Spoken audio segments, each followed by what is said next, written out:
Hello बच्चों, कैसे आप सभी बच्चों। आज के इस वीडियो में हम पढ़ने वाले हैं कक्षा 10 की त्रिकोणमिति यानी ट्रिग्नोमेट्री के बारे में।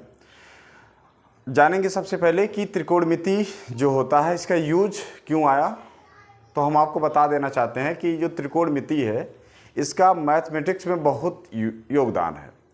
और आगे की कक्षा में जब हम आगे कक्षा में जाएंगे 11, 12 और उसके आगे ग्रेजुएशन तक, हमें इसका यूज बहुत मिलने वाला है। कहने का मतलब जो त्रिकोणमिति है ये अपने मैथमेटिक्स के कोर्स में बहुत बड़ा योगदान देती है। तो उसके बारे में हम जानेंगे। आपके हाई स्कूल के टॉपिक में थोड़ा सा त्रिकोणमिति के बारे में हमें जानना है, ज़्यादा नहीं जानना है। उसके बाद हम आगे की कक्षा में इसके बारे में जानेंगे। तो चलिए बात करते हैं कि हाई स्कूल के सिलेबस में जितना त्रिकोणमिति है उसके बारे में। तो आइए शुरू करते हैं। ध्यान देना सभी, त्रिकोणमिति की बात करते हैं। तो त्रिकोणमिति का यूज किस के लिए आया था सबसे पहले उसके बारे में बात करते हैं। ध्यान देना सभी। जैसे हम आपको समझाते हैं कि यहाँ कोई एक पॉइंट मान लो ए पॉइंट है। इस ए पॉइंट पर एक कोई लड़की है, मान लो वो अपने घर के किसी एक बिंदु पर वो खड़ी है और उसके घर के सामने एक बहुत बड़ी इमारत है। मान लो ये एक इमारत है, इसको हम बी और सी नाम दे देते हैं, ठीक है ना। अब ये लड़की क्या करती है कि इस इमारत के मंजिल को देखती है ऊपर की तरफ। तो ये इसकी दृष्टि रेखा हो गई, इस लड़की की दृष्टि रेखा हो गई, दृष्टि रेखा हुई ना। इसकी दृष्टि, ये आपके ए बिंदु पर एक लड़की है, ध्यान दीजिएगा। और यहाँ से लड़की जो है इमारत से कुछ दूरी पर होगी। अगर हम इसको मिलाएं तो हमको एक समकोण त्रिभुज बनता हुआ नजर आता है ना। अब बात ये करें कि ये लड़की इमारत के मंजिल को देखती है और विचार करती है मन में कि इमारत की लंबाई कितनी होगी, यानी कितनी बड़ी इमारत होगी, ठीक है ना। तो इसको बताने के लिए हम त्रिकोणमिति का यूज करते हैं और त्रिकोणमिति की सहायता से हम बता सकते हैं कि इमारत की ऊंचाई कितनी होगी, ठीक है ना। तो ऐसे प्रॉब्लम को हल करने के लिए त्रिकोणमिति का यूज आता है। या मान लो कोई एक मकान है और इस मकान के छत पर कोई यहाँ व्यक्ति बैठा है और यहाँ मान लो नदी है, ये नदी है और नदी के इस पार कोई एक मंदिर बना हुआ है। नदी के इस पार कोई एक मंदिर है। अब ये व्यक्ति इस मंदिर को देखता है। यहाँ पर कोई व्यक्ति है, व्यक्ति बनाते हैं, ध्यान दीजिएगा। ऐसे मान लो कोई एक व्यक्ति है, वो व्यक्ति इस मंदिर को देखता है जो कि नदी के उस पार है, ठीक है ना। तो अब वो सोचता है कि हमें नदी क्रॉस करके उस मंदिर के पास जाना है, तो फिर कितनी दूरी हमें इस तय करनी होगी। कहने का मतलब नदी की चौड़ाई कितनी होगी। तो ये जानने के लिए भी हम त्रिकोणमिति का यूज करके बता सकते हैं ये नदी की चौड़ाई कितनी होगी, ठीक है ना। तो आप ध्यान से देखो कि जो त्रिकोणमिति का यूज आ रहा है वो एक त्रिभुज के अंतर्गत आ रहा है। यहाँ पे देखो आपको एक त्रिभुज बनता हुआ नजर आ रहा है, यहाँ भी देखो एक त्रिभुज बनता हुआ नजर आ रहा है। तो कहने का मतलब ये है कि त्रिकोणमिति का जो यूज होता है या प्रयोग होता है वो एक त्रिभुज के अंतर्गत किया जाता है, ठीक है ना। तो चलिए कुछ और आगे बात करते हैं। आई होप कि आप लोगों को ये बातें समझ में आई होंगी कि त्रिकोणमिति का यूज हम जब भी कर रहे होंगे तो फिर बड़ी बड़ी इमारतों की लंबाइयाँ या बहुत बहुत तक दूरियां निकालने के लिए, कि जैसे हम यहाँ चाँद और सूरज और अन्य ग्रहों की दूरियां जो हम बताते हैं, ये सब हमारा त्रिकोणमिति के द्वारा ही संभव हुआ है। और भी कहीं जगहों पर जैसे इलेक्ट्रॉनिक डिवाइस हुए आदि में भी आपका त्रिकोणमिति का यूज आता है। तो कहने का मतलब त्रिकोणमिति का विस्तार बहुत बड़ा है, ठीक है ना। तो अभी आपके 10th से शुरुआत हुई है कि त्रिकोणमिति क्या है, इसमें थोड़ी बहुत बातें जानेंगे। बाकी आगे कक्षा में हमें इसका पूरा विस्तार मिलने वाला है, ठीक है ना। तो आइए शुरू करते हैं। अब ध्यान देना सभी।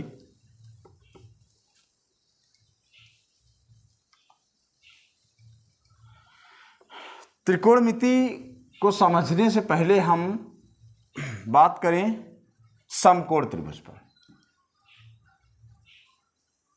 ध्यान देना सभी, ये एक समकोण त्रिभुज है,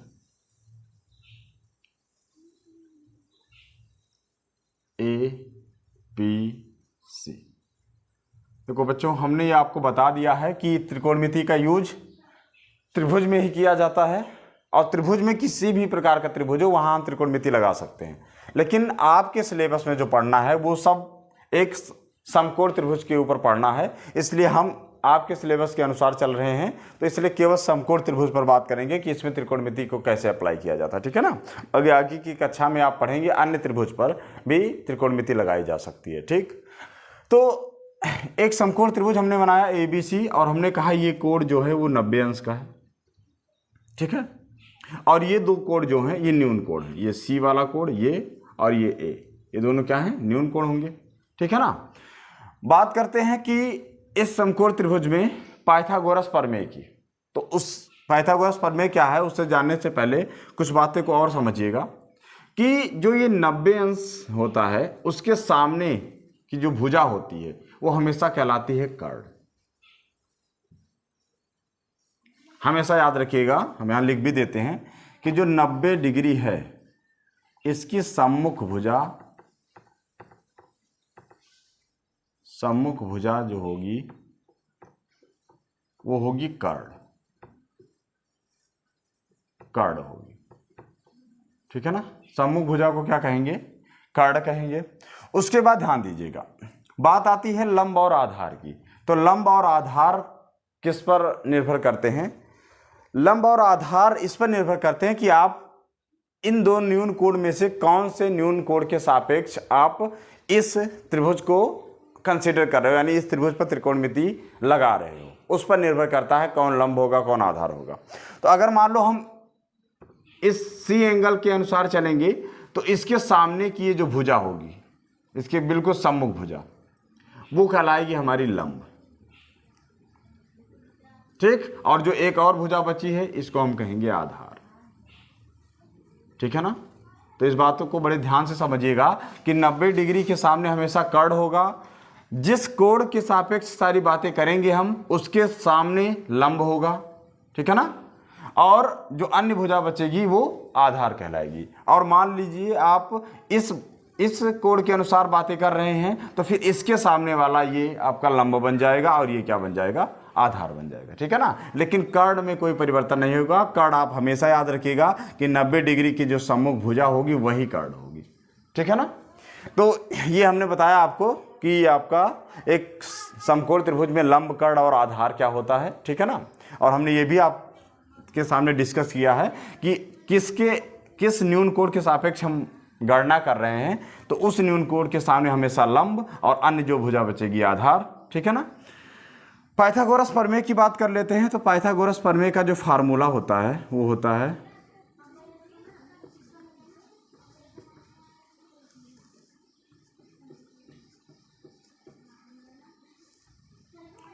कर्ण का स्क्वायर बराबर लंब का स्क्वायर प्लस आधार का स्क्वायर, ठीक है ना। तो ये होता है पाइथागोरस प्रमेय का सूत्र, ठीक। तो आपके लिए ये बहुत ही इंपॉर्टेंट चीज आई है, इसको आप नोट रखोगे, एकदम नोट कर लो, क्योंकि त्रिकोणमिति में इसका बहुत यूज होने वाला है, ठीक है ना। तो एक बार आप लोग इस सारी चीज़ों को नोट कर लो, फिर हम चलते हैं कुछ आगे बात करते हैं, ठीक है।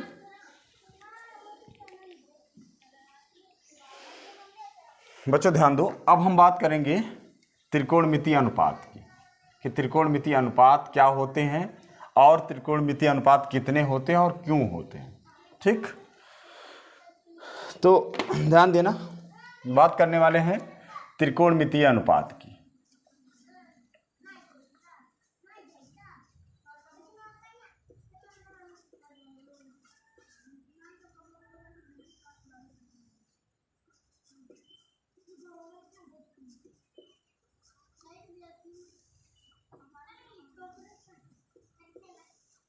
त्रिकोणमितीय अनुपात, ध्यान दीजिएगा, त्रिकोणमितीय अनुपात क्या होता है।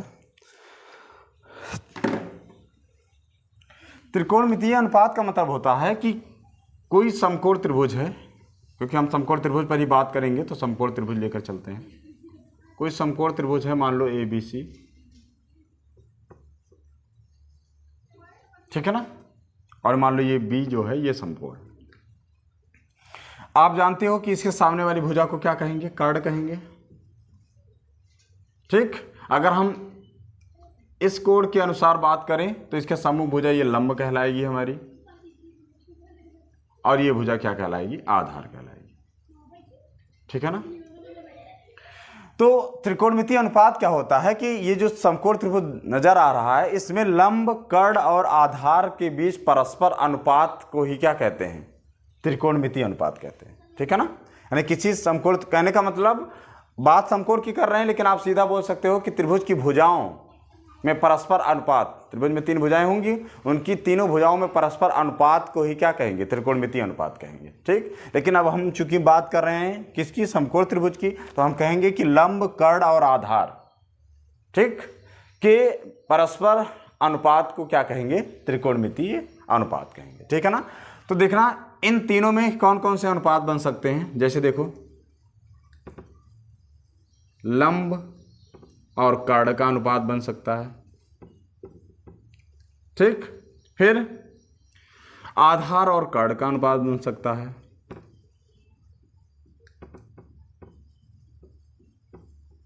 ठीक है ना?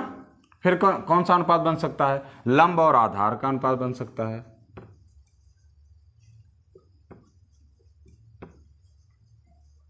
ठीक, फिर आधार और, देखो, लंब कर्ण का अनुपात बन गया, आधार कर्ण का बन गया, लंब आधार का बन गया, तो कर्ण और लंब का भी बन सकता है। उसी तरीके से कर्ण और आधार का भी अनुपात बन सकता है।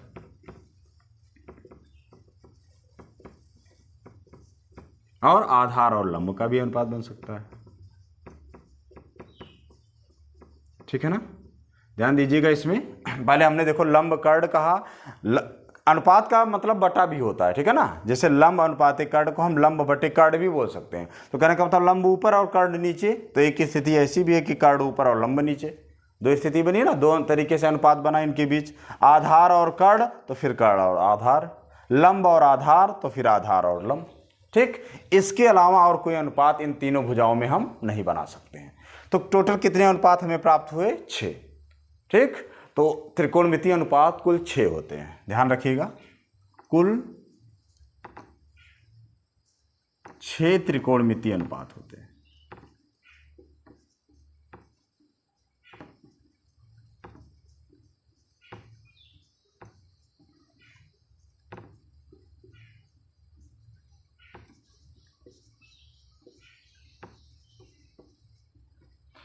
पहली बात पता चली हमें कि त्रिकोणमितीय अनुपात हमने बताया क्या है, परिभाषा बता दी आपको। फिर बताया कि कुल 6 त्रिकोणमितीय अनुपात होते हैं। और 6 ही क्यों होते हैं? क्योंकि एक त्रिभुज में ही त्रिकोणमिति लगता है, और त्रिभुज में 3 भुजाएं होंगी, और तीनों में परस्पर ये अनुपात बनेगा, संबंध बनेगा, है ना? तो कुल मिला के 6 ही त्रिकोणमितीय अनुपात होंगे, ना इससे कम होगा ना इससे ज़्यादा होगा।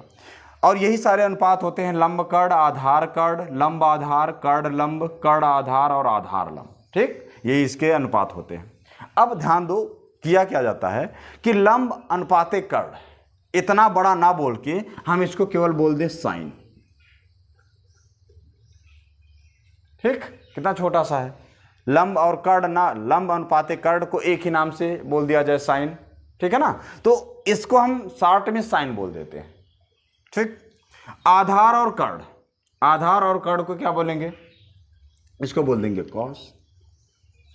इतना बड़ा ना कह के सिंपल हम कॉस कह देंगे, माना जाएगा आधार और कर्ण का अनुपात। ठीक है, लंब आधार की बात करें हम सिंपल बोल दे टैन।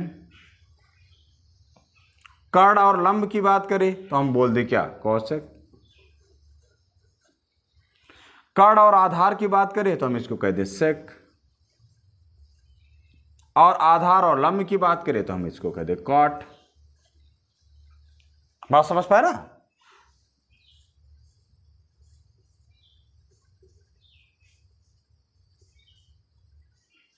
ठीक, तो इस तरीके से हमें ये त्रिकोणमिति में ये 6 अनुपात प्राप्त होते हैं, साइन, कॉस, टैन, कॉसेक, सेक और कॉट। ये 6 त्रिकोणमितीय अनुपात होते हैं, यही 6 त्रिकोणमितीय अनुपात है। और इन्हीं की वैल्यू ये होती है लंब और कर्ण। लंब और कर्ण का अनुपात ही को हम क्या बोलते हैं? साइन। चाहे लंब कर्ण, लंब अनुपात कर्ण कहो या उसको शॉर्ट में साइन कह दो।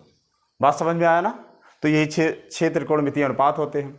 अब ध्यान दीजिएगा अब चूंकि हम यहाँ पर इस सी एंगल से कंसीडर किए थे सबको, तो हम लंब और कर्ण के अनुपात को यहाँ सी एंगल के लिए साइन सी बोल सकते हैं, कॉस सी बोल सकते हैं, टेन सी बोल सकते हैं, कॉसेक सी बोल सकते हैं, सेक सी बोल सकते हैं और कॉट सी। ये सी क्या है कि इस कोण के आधार पर इस त्रिभुज का लंब और कर्ण, आधार और कर्ण और जो भी चीजें हैं इनका अनुपात डिसाइड किया गया है इस सी वाले न्यून कोण के हिसाब से। ठीक, तो इसका मतलब ये भी है कि अगर ये न्यून कोण लेंगे तो इसके हिसाब से भी ये 6 त्रिकोणमितीय अनुपात बना सकते हैं, बिल्कुल बना सकते हो। लेकिन ध्यान रहे कि जब हमने ये आपका देखो ध्यान से ये एंगल लिया, ये न्यून कोण लिया सी वाला, तो इसके सामने लंब बना है। लेकिन जब हम ए वाला एंगल कंसीडर करेंगे तो कर्ण तो यही रहेगा, लेकिन अब ये हो जाएगा लंब और ये हो जाएगा आधार। ठीक है ना। तो जैसे अगर हम बात करें, आपसे पूछें कि अगर इस एंगल के हिसाब से चलो, ए के हिसाब से, तो साइन ए बराबर जो अनुपात बनेगा वो क्या बनेगा, तो क्या बनेगा साइन ए का अनुपात, साइन ए का अनुपात अगर बात करें तो लंब और कर्ण ही बनेगा। लेकिन ध्यान रखना, अब ये वाली जो भुजा है BC, अब ये लंब मानी जाएगी और ये क्या मानी जाएगी, सॉरी साइन ए की बात करेंगे तो क्या है लंब और कर्ण, तो ये भुजा मानी जाएगी लंब, ठीक, और ये भुजा मानी जाएगी आधार और कर्ण वही रहेगा। तो यानी साइन सी के लिए अगर लंब और कर्ण है अनुपात में, तो साइन ए के लिए भी लंब और कर्ण ही अनुपात में आएगा। ठीक है ना, यानी चीजें यही रहेंगी, लेकिन जो वैल्यू है बदल गई। यहां सी के लिए लंब में ये वाला मान कंसीडर किया गया था, ये लंब था, लेकिन ए के हिस्से में हमें ये वाला लंब माना, यहां जो वैल्यू होगी उसको लंब मानना है। बात समझ पाए ना। तो ये चीजें आपस में क्या हो जाएंगी, चेंज हो जाती हैं जब हम ये दूसरा वाला न्यून कोण ले लेंगे। इसके हिसाब से अब सारी बातें होंगी, बाकी रहेगा यही सब। ठीक है ना। तो ध्यान दीजिए, अब बात करते हैं कि हमारे जो सिलेबस में है वो थीटा नाम से एक कोण है। देखो ध्यान से, जैसे मान लो इसी कोण सी को हम थीटा नाम दे देते हैं, इसको पढ़ा जाता है, देखना ये कोण को हम कह रहे हैं, जो सी वाला कोण है, जो कोण सी है इसको हम कह रहे हैं थीटा। क्या कह रहे हैं, ध्यान रखना, थीटा बोलते हैं, थीटा। ठीक है ना। तो इस थीटा अगर हम कह दें कि सी जो है एंगल, इसका जो ये कोण है वो थीटा है, तो यहां से हमें sine theta, cos theta, tan theta, cosec theta, sec theta और कॉट थीटा, ये 6 त्रिकोणमितीय अनुपात प्राप्त हो जाते हैं। ठीक है ना। तो ये याद रखिएगा कि यहाँ पर हमेशा हर सवाल में ऐसा जरूरी नहीं है कि इस सी के हिसाब से ही लिखा जाए। यहाँ इसका एंगल दे देगा, अगर कुछ भी एंगल थीटा, मतलब यहाँ कोई भी थीटा ही लिख के दे सकता है, या कोई एंगल रख देगा जैसे 30 डिग्री, 50 डिग्री, 60 डिग्री, है ना, जो भी होगा उस हिसाब से भी हम मान को क्या कर सकते हैं, साइन का निकाल सकते हैं। और उस आधार पर फार्मूला भी यही रहेगा, लंब और कर्ण ही रहेगा, वो चेंज नहीं होगा। बस लंब की जगह उस त्रिभुज में लंब जो रहेगा उसकी वैल्यू कितनी है वो रख देंगे, और कर्ण जो है उसकी वैल्यू रख देंगे, और जो अनुपात आएगा वही साइन थीटा की क्या हो जाएगी, वैल्यू हो जाएगी। ठीक है ना। तो इतनी बातें आपको समझ में आई होंगी कि त्रिकोणमितीय अनुपात क्या है और कुल कितने त्रिकोणमितीय अनुपात होते हैं। थीटा क्या होता है, थीटा एंगल रिप्रेजेंट करता है। ठीक है ना। और ये sine theta, cos theta, tan theta, cosec theta, sec theta, cot theta, ये सभी क्या होते हैं, त्रिकोणमितीय अनुपात होते हैं। ठीक है ना। तो ध्यान देना, साइन थीटा को हम अब अनुपात में हमने यहाँ बताया है, हम इसको बटे में भी लिख सकते हैं, तो इसको बोल सकते हैं लंब बटे कर्ण।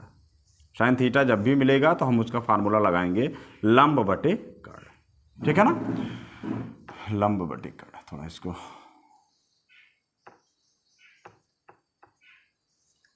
बात करेंगे जब कॉस थीटा की, तो हम लिखेंगे आधार बटे कर्ण, आधार बटे कर्ण।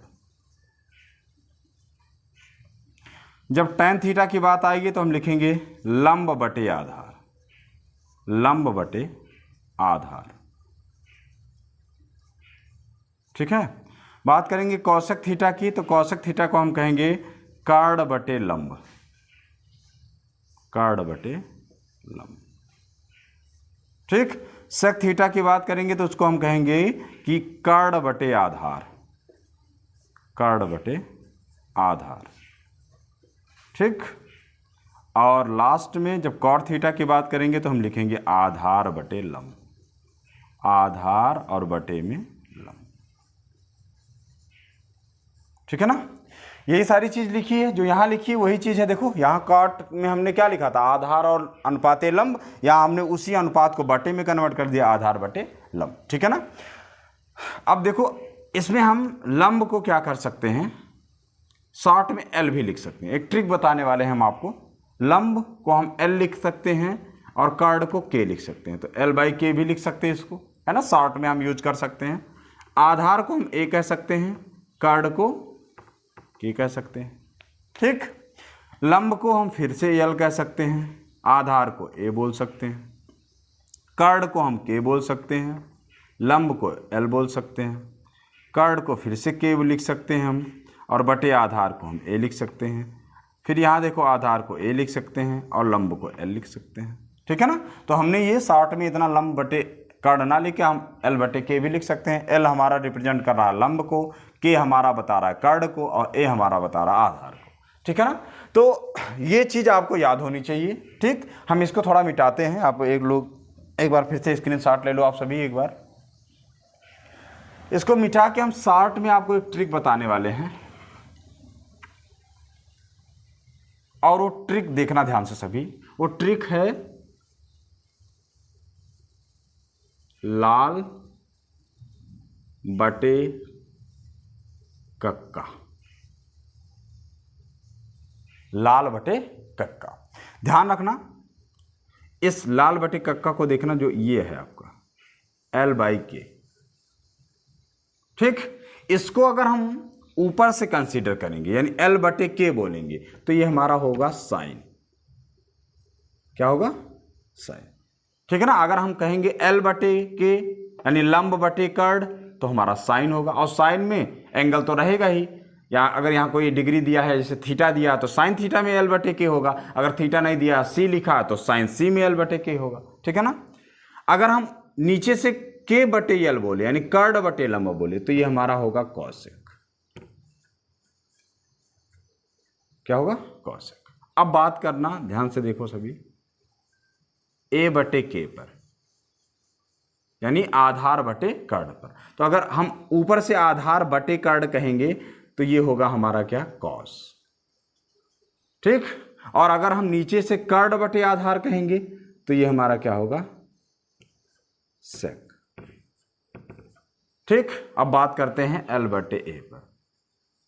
इस पर ध्यान देना, ऊपर से पढ़ेंगे एल बटे यानी लंब बटे आधार, तो ये होगा हमारा tan। और अगर नीचे से कहेंगे आधार बटे लंब, तो ये हमारा होगा कॉट। ठीक है ना।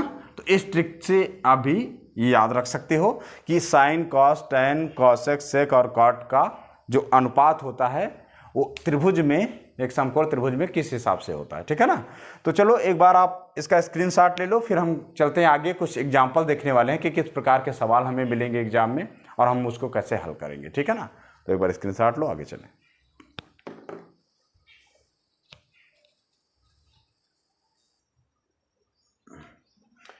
चलिए बच्चों, देखते हैं सवाल क्या है हमारा। सवाल है कि यदि tan a बराबर 4/3, तो a के अन्य त्रिकोणमितीय अनुपात ज्ञात कीजिए। ठीक है ना।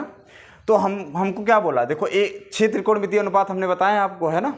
एक त्रिकोणमितीय अनुपात की वैल्यू दी गई है tan a बराबर 4/3, और कह रहा है इसी a के हिसाब से, यानी इसी एंगल के हिसाब से अन्य त्रिकोणमितीय अनुपात ज्ञात कीजिए। अन्य कितने, यानी 5 और बचे हैं। कौन कौन, साइन, कॉस, सेक, कॉसेक और कॉट।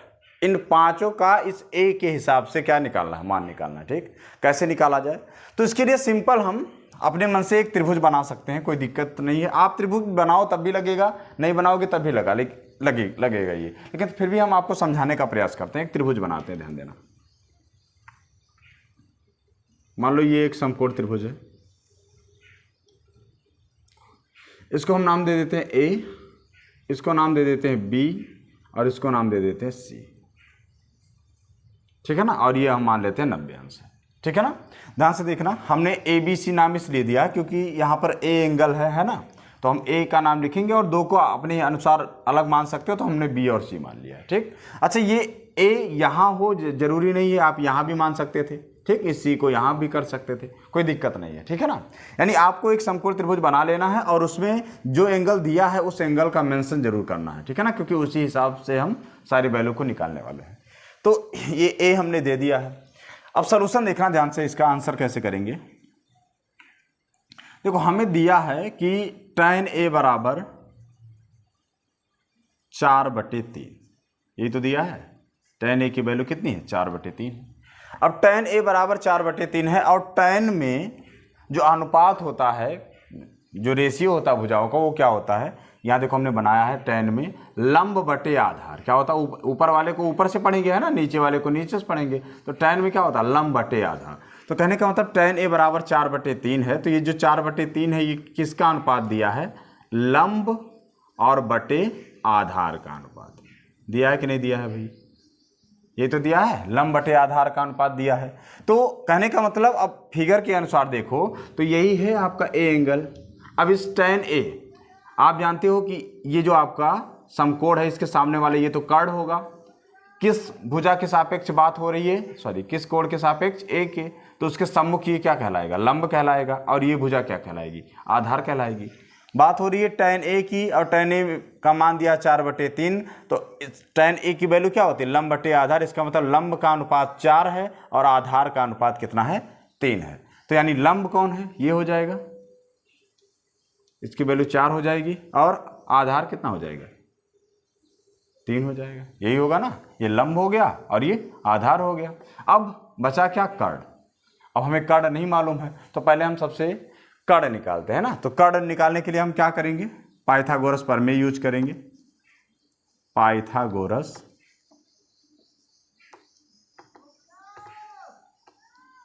प्रमेय से। तो पाइथागोरस प्रमेय क्या होता है भाई, पाइथागोरस प्रमेय से ध्यान दो।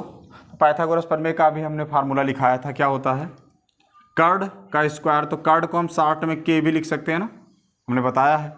कर्ण का स्क्वायर बराबर लंब को हम एल लिख सकते हैं यानी एल का स्क्वायर, प्लस आधार को हम ए लिख सकते हैं यानी ए का स्क्वायर। यही तो होता है पाइथागोरस प्रमेय, कर्ण का स्क्वायर बराबर लंब का स्क्वायर प्लस आधार का स्क्वायर। ध्यान से देखो, आपको लंब मालूम है और क्या मालूम है, आधार मालूम है।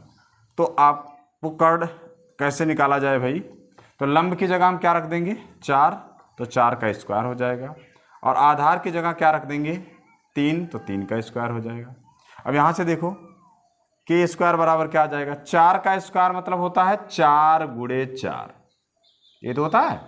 तो 4 का 2 बार गुणा, स्क्वायर का मतलब यानी 2 घात का मतलब 2 बार गुणा, तो 4 और 4 का गुणा कितना, 16, और 3 का स्क्वायर मतलब 3 गुणे 3, तो कितना हो जाएगा, 9 हो जाएगा। तो यहाँ से के स्क्वायर यानी कर्ण स्क्वायर की वैल्यू कितनी आ गई, 25। अब हमको क्या चाहिए, हमको तो कर्ण चाहिए, तो कर्ण कैसे निकालेंगे, ध्यान देना सभी। कर्ण निकालने के लिए हम इस स्क्वायर को इधर लाएंगे तो ये अंडर रूट बन जाएगा, ठीक है ना। के की वैल्यू निकालनी यानी कर्ण निकालना है, तो स्क्वायर को इधर लाएंगे, रूट बन जाएगा। अब क्या करोगे, इस 25 का निकालोगे वर्गमूल, ठीक। तो 25 का वर्गमूल निकालते हैं, वर्गमूल आप लोगों को आता होगा, ध्यान रखना। तो इसको काटते हैं हम, तो 5 25 और 5 × 5, ये तो होगा ना, पूरा पूरा कट गया है। अब ध्यान से देखना, क्या करते हैं, वर्गमूल में 2 का जोड़ा बनाते हैं, 2 समान संख्याओं का। तो ये देखो दोनों समान संख्याएं हैं और 2 हैं, इनका जोड़ा बन गया। अब इन जोड़े में से केवल एक संख्या आपकी क्या बनेगी, वर्गमूल बनेगी, यानी वर्गमूल आपका केवल क्या बनेगा, 5। जोड़ा बनेगा, जोड़े में से एक संख्या आपकी वर्गमूल बनेगी। तो यानी कर्ण की वैल्यू कितनी आ गई, 5 आ गई, ठीक है ना। ये बात समझ में आया। देखो हमने tan a के हिसाब से लंब और आधार जाना था कि ये दोनों चीज दिया है, हमें कर्ण मालूम नहीं था, हमने पाइथागोरस प्रमेय लगा कर कर्ण ज्ञात कर लिया है, ठीक है ना। तो कर्ण तो हमें मालूम चल गया है यहाँ, तो हम यहाँ लिख देते हैं, ये जो कर्ण है वो कितना होगा, 5 होगा। कोई दिक्कत। अब हमें लंब कर्ण आधार सब मालूम है। अब आगे चलते हैं, अन्य त्रिकोणमितीय अनुपात को निकालते हैं। तो आइए बात करें। सबसे पहले यहाँ देखना ध्यान से सभी, सबसे पहले हम निकालेंगे साइन ए को, साइन ए को।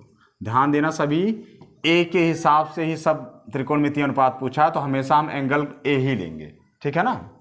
तो साइन ए की वैल्यू निकालते हैं, तो साइन ए देखो ध्यान से, यही है ना ए एंगल। अब इसमें साइन ए की वैल्यू निकालो तो ये आपका क्या होगा, लंब होगा, ये आधार, ये कर्ण है। तो साइन ए बराबर होता क्या है, लंब बटे कर्ण, यही तो होता है एल बटे के, लंब बटे कर्ण। तो लंब कितना है ध्यान से देखो 4 है, और कर्ण कितना है 5 है, तो यानी साइन ए की वैल्यू कितनी बन गई 4/5।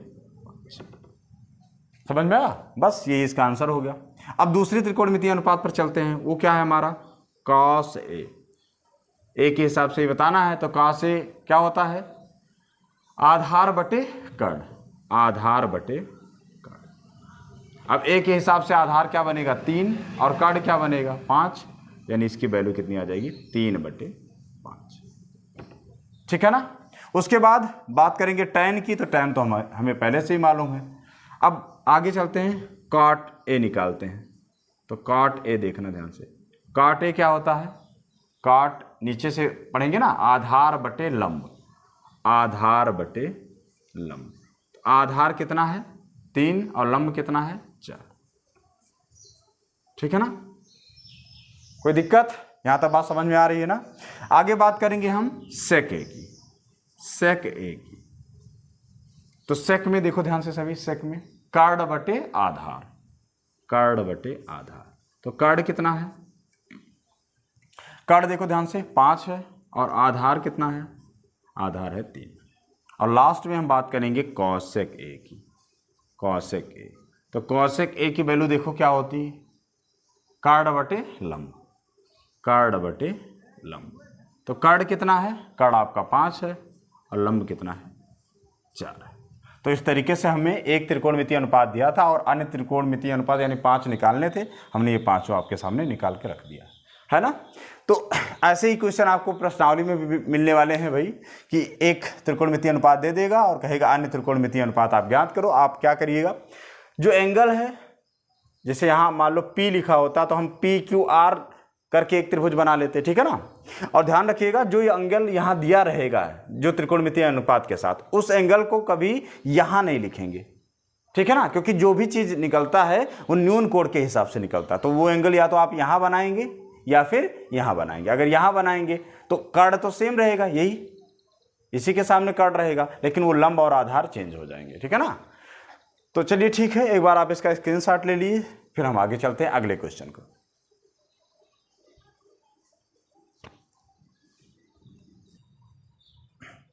चलिए बच्चों, अगले एग्जाम्पल पर चलते हैं। इस एग्जाम्पल में देखो ध्यान से, दिया कि किसी त्रिभुज ABC में कोण B क्या है, समकोण है।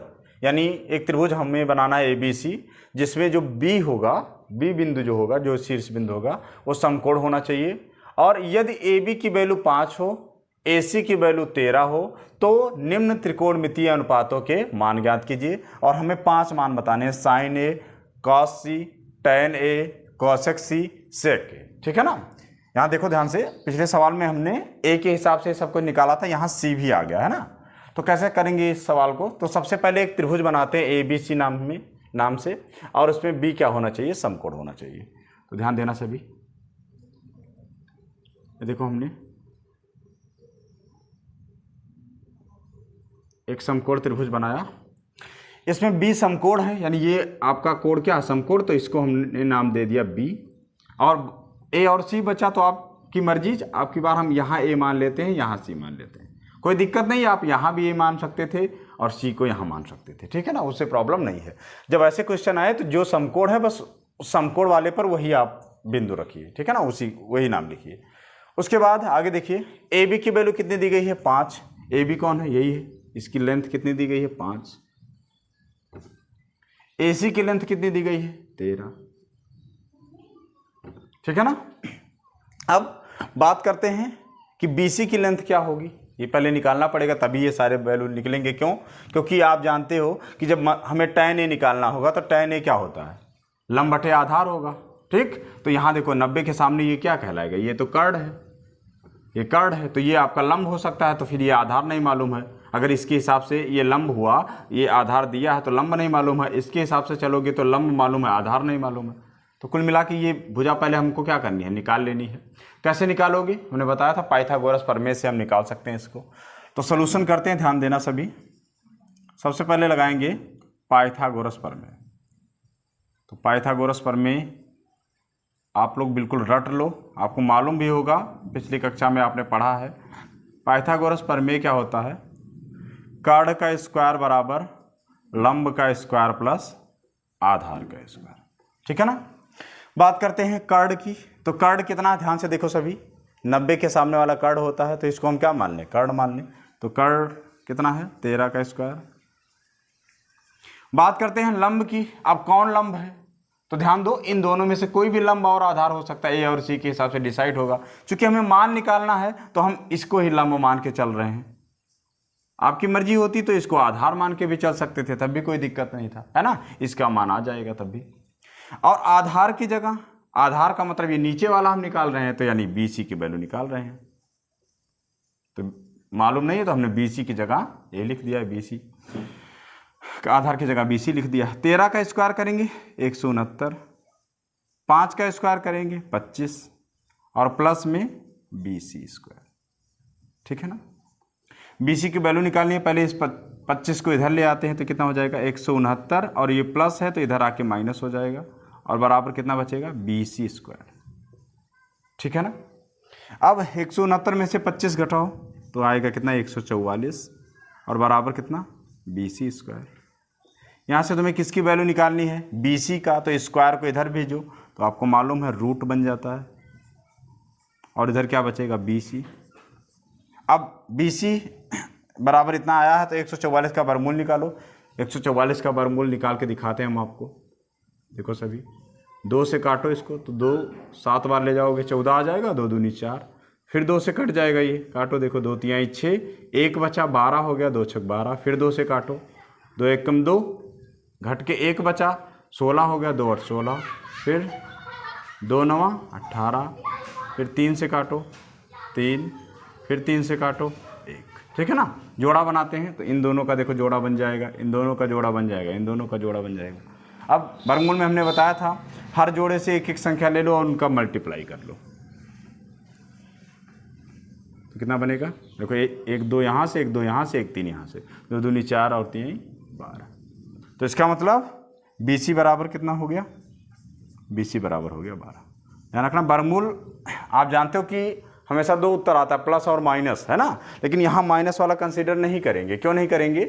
देखो BC का वर्गमूल होगा तो प्लस माइनस ही, लेकिन प्लस 12 हमने क्यों लिखा है? क्योंकि ये लेंथ है त्रिभुज में, इसकी क्या है? लंबाई। BC की लंबाई ही तो है, तो लंबाई कभी निगेटिव नहीं होती, ऋणात्मक नहीं होती, है ना। तो इसलिए हम माइनस वाला छोड़ दिया और हमें BC की वैल्यू कितनी मालूम हो गई है? 12 मालूम हो गई, ठीक है ना। तो अब हम यहाँ पर लिख देते हैं, देखना सभी, यहाँ BC की जगह लिख देते हैं कि इसकी लेंथ हमारी कितनी है? 12 हो गई। कोई दिक्कत नहीं है ना, यहाँ तक समझ में आया होगा आपको। अब बात करते हैं, ध्यान देना सभी, इन मानों को जो हमें निकालना है, ठीक। तो सबसे पहले हम बात करेंगे पहले वाले क्वेश्चन पर। पहले में बात करें तो मान किसका निकालना है? साइन A का। साइन A एंगल की बात आई तो आप चलो ध्यान दो, फिगर में A कहाँ है? ये वाला एंगल देखो, ये A है, ठीक। तो अब इस A वाले की जो सम्मुख भुजा होगी तो यही है ना BC। अब ये बनेगा लंब, और कर्ण हमने बताया था कर्ण हमेशा 90 के सामने होता, वो चेंज नहीं होता, तो कर्ण यही है, लेकिन अब ये लंब बन चुका है, ये लंब है। और साइन A होता क्या है? लंब बटे कर्ण, यही होता ना, लंब बटे कर्ण। तो लंब की वैल्यू तुम्हें कितनी दिखी? ये देखो 12, और कर्ण की वैल्यू कितनी दिखी? 13। तो साइन A बराबर कितना आ गया? 12/13 आ गया, ठीक। आगे देखो, अब दूसरे सवाल पर चलते हैं, यही आंसर हो गया आपका। दूसरे सवाल पर चलते हैं और बात करेंगे किसकी? cos C की। cos C, तो cos क्या होता है भाई? आधार बटे कर्ण। अब मान कैसे निकाला जाए इसका? ध्यान देना सभी, आधार बटे कर्ण तो हमें मालूम है, लेकिन अब C के हिसाब से बताना, इस एंगल के। तो C कहाँ है? ये देखो, ये। तो अब की बार इसके सम्मुख वाला ये लंब बन जाएगा, ये, और ये क्या बन जाएगा? आधार, और कर्ण वही रहेगा, ठीक है ना, कर्ण नहीं बदलता है। तो आधार कितना होगा? ध्यान दो, C के सामने ये तो लंब बन गया, तो आधार कितना हुआ? 12, और कर्ण कितना हुआ? 13, ठीक है ना। तो इसका भी आंसर कितना है? 12/13 है। अब आगे चलते हैं तीसरे सवाल पर। तीसरा सवाल क्या है? वो है tan A। tan A, तो tan क्या होता है, देखो ध्यान से सभी, लंब बटे आधार, है ना, लंब बटे आधार। अब A के हिसाब से बात करनी है तो फिर चलो ऊपर वाले एंगल पर। अब इसके सामने वाला, अब ये लंब बन गया और ये आधार हो गया, ठीक। तो लंब कितना 12 और आधार कितना 5, तो इसका आंसर कितना होगा 12/5, ठीक है ना। चलो अब अगले क्वेश्चन पर चलते हैं, कॉसेक सी पर बात करते हैं। कॉसेक सी, कॉसेक सी, तो कॉसेक में क्या होता है, ध्यान देना सभी, कर्ण बटे लंब। क्या होता है, कर्ण बटे लंब। अब सी के हिसाब से बताना, इस एंगल के हिसाब से, तो सी यहां पर है, तो ये सामने वाला अब क्या बन गया, लंब बन गया, ये आधार बन गया। तो हमें क्या निकालना है, कर्ण बटे लंब। कर्ण तो वही होगा 13 और लंब कितना, सी के सामने देखो 5, तो ये हो गया इसका आंसर कॉसेक सी की। लास्ट हमें निकालना है सेक ए। क्या निकालना है, सेक ए। तो सेक ए, तो यानी सेक में क्या होता है, ध्यान देखो, देखो सभी, कर्ण बटे आधार। क्या होता है, कर्ण बटे आधार। अब ए के हिसाब से, इस एंगल के हिसाब से, तो ए ये है, तो इसके सामने ये लंब बन जाएगा, है ना, ये आधार बन जाएगा। हमें क्या निकालना है, कर्ण बटे आधार, तो कर्ण तो यही रहने वाला है, कर्ण कितना होगा 13 और आधार कितना 5, ठीक है ना। तो इस तरीके से हमने सेक ए की भी वैल्यू निकाल दी है।